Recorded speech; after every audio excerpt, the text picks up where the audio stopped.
A growing number of businesses suddenly want very little to do with Donald Trump after he incited a mob to attack the Capitol. That could make it more difficult for the Trump Organization to do business after he leaves office. "I think it's a huge problem for him," said Michael D'Antonio, a CNN contributor and a Trump biographer.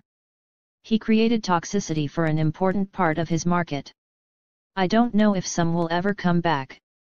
Most brands try to avoid controversy. I feel like he's forced the hands of the companies that decided to disengage." Since last week's siege of the U.S. Capitol by Trump supporters, a growing list of banks and businesses have cut ties with him, citing violations of their rules against promoting violence or concerns about associating their brands with Trump. Twitter and Facebook banned Trump indefinitely, taking away his biggest megaphones. Stripe is no longer processing credit card payments for his campaign. Shopify stopped operating online stores for the Trump Organization and the campaign, and the PGA announced it is pulling a major golf tournament from one of his properties. It's unclear which, if any, banks will want to loan money to the Trump Organization.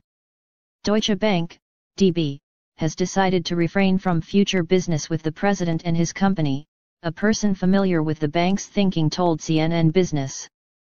The news was first reported by the New York Times. The Trump Organization owes Deutsche Bank approximately $340 million in the coming years, the person familiar with the bank's thinking said. A spokesperson for Deutsche Bank declined to comment, citing a prohibition on discussing potential client relationships. New York State criminal investigators looking into Trump's business practices have subpoenaed the bank about its lending relationship with the Trump Organization. Late last month, the two private bankers at Deutsche Bank who worked most closely with Trump resigned their positions. On Monday, Signature Bank said it had started closing Trump's personal accounts and called for Trump to resign.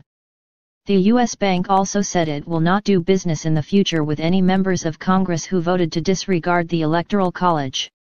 Properties at risk. Some of the Trump properties could be particularly hard hit by last week's events, top among them the Trump Hotel in the former post office building in Washington, D.C. During the last 4 years, businesses and foreign governments that wanted to curry favor with the Trump administration booked rooms or other events at the hotel. "It could be that the opposite will be true now," said D'Antonio. "Anyone going to D.C. on business would be crazy to stay at the Trump Hotel unless all their business